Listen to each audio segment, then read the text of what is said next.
జై జగన్నాథ్. కల్కి అవతార ఛానల్లో భారతదేశంలోని భక్తులు మరియు ప్రపంచంలోని భక్తులందరికీ నా ప్రణామాలు. గత ఎపిసోడ్లో మేము ఏ పాపాల వలన కలియుగం ముగుస్తుంది అనే విషయంపై చర్చించాము. మాతృహత్య మరియు పితృహత్య గురించి మేము చర్చించాము. కలియుగం ముగింపు కోసం మూడవ అతి పెద్ద పాపం గోహత్య. మనుషులు జన్మించినప్పుడు వారికి ముగ్గురు మాతలు ఉంటారు. ఒకరు జన్మనిచ్చిన మాత, మరొకరు పాలు అవసరమైనప్పుడు పాలు ఇచ్చి కాపాడి పోషించే గోమాత, మరియు మూడవ మాత ధరిత్రి మాత లేదా భూమాత. కానీ నేడు సమాజంలో భారతదేశం లాంటి హిందూ దేశంలో గోహత్య ఎక్కువగా జరుగుతోంది మరియు ప్రధానంగా ఈ గోహత్య వలన కలియుగం ఆయుష్షు తగ్గనుంది. ఒక గోమాత భూమిపై అవతరించినప్పుడు లక్షలాది పాపాలు క్షయమవుతాయి. కానీ నేడు సమాజంలో మరియు ప్రపంచంలో గోమాతపై జరుగుతున్న అత్యాచారం మరియు గోహత్య పెరుగుతున్నది. ఈ గోహత్య పాపం వలన కలియుగం ముగింపు సంభవించడంలో మన శాస్త్రాలు పంచసఖామాలిక, మహాపురుష అచ్యుతానంద దాస్ గారు మరియు శ్రీమద్ భాగవతంలో చెప్పిన విధంగా నేడు సమాజంలో జరుగుతున్నది. అందువలన ఈ పాపం జరుగుతున్నది. అయితే కలియుగం ముగింపు సంభవించడానికి ఇది ఒక ప్రధాన ఆయుధం అవుతుంది. శిశుహత్య, గర్భస్రావం ఎక్కువగా జరుగుతున్నది. ఇది నేడు మనం ప్రపంచంలో చూస్తున్నాము. కలియుగ ముగింపులో జరిగే ధర్మ స్థాపన ప్రపంచం మొత్తం మీద జరుగుతుంది, కేవలం భారతదేశంలో లేదా ఒడిశాలో కాదు. అందువల్ల శిశు హత్య, భ్రూణ హత్య చాలామంది మాతృమూర్తులు కూడా చేస్తున్నారు. ఇది 4వ పాపం. 5వ పాపం బ్రహ్మహత్య. ఇందులో బ్రాహ్మణులను హత్య చేస్తారు మరియు ఇది శాస్త్రాల్లో కూడా వ్రాసి ఉంది. సోదరుడు తన సోదరితో, కూతురుతో తండ్రి పాపం చేస్తారు. ఇది నేడు జరుగుతున్నది మరియు ఇది అన్ని పేపర్లలో, వార్తల్లో మరియు టీవీ ఛానళ్లలో కనిపిస్తుంది. ఒక తండ్రి తన కూతురుపై దుష్కర్మం చేస్తున్నాడు. ఇది నేడు సమాజంలో చూడవచ్చు.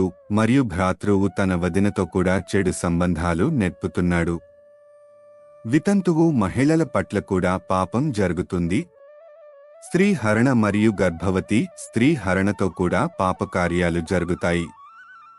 కుమారి అంటే చిన్న పిల్లల పట్ల కూడా దుష్కర్మం జరుగుతుంది. ఇవన్నీ కలియుగ ముగింపు కారణాలుగా నేను చెబుతున్నాను. ఈ పాపాల కారణంగానే కలియుగం ఆయుష్షు తగ్గుతుంది అని శాస్త్రాల్లో వ్రాసి ఉంది. పశుహరణ, భూమిహరణ, ధనహరణ మరియు మ్లేచ్ఛ వేషధారణ కలియుగంలో కనిపిస్తాయి. ఈ రోజుల్లో ప్రజలు విభిన్న రకాల వేషధారణలు ధరిస్తున్నారు.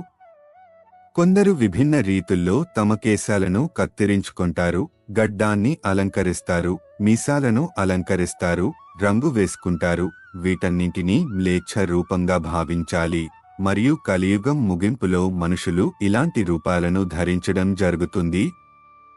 మనుష్యుల శరీరం ఎంతో అందంగా ఉంటుంది, కానీ ఈ రోజుల్లో మనుషులు తమ శరీరాలను, వేషధారణను విభిన్న రీతుల్లో మార్చుకొని కొంతమంది చిత్ర రూపాలను ధరించడం కలియుగం ముగింపుకు ఒక కారణంగా భావించబడుతుంది.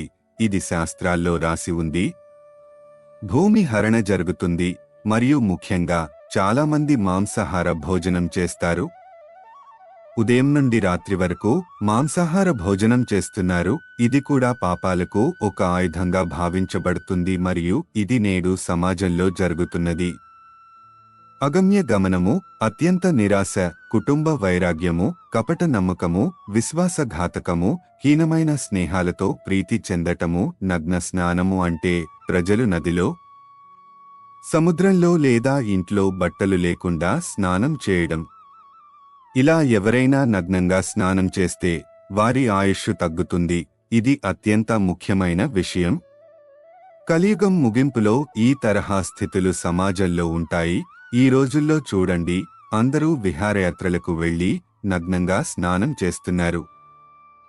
పిల్లలు, తల్లులు కూడా చేస్తున్నారు. గంగా నదిలో స్నానం కోసం వెళ్లినప్పుడు కూడా ఇలాగే చేస్తున్నారు. ఏ తీర్థస్థలానికి వెళ్లినా ఇలాగే చేస్తున్నారు. ఇవన్నీ కలియుగం ముగింపులో చూడబడతాయి. అప్పుడు ప్రజలు అంతం వచ్చినట్లు భావిస్తారు మరియు ఈ లక్షణాలు గత 15 నుంచి 20 వరకు సంవత్సరాల నుండి కొనసాగుతున్నాయి. అంటే కలియుగం ముగింపు ఇప్పటికే జరిగింది అని అర్థం. జయ జగన్నాథ్. కల్కి అవతార ఛానల్లో అందరికీ నా ప్రణామాలు. తదుపరి ఎపిసోడ్లో మళ్ళీ ఏ పాపాల గురించి కలియుగ అంతం జరుగుతుందో చర్చిస్తాం. జయ జగన్నాథ్.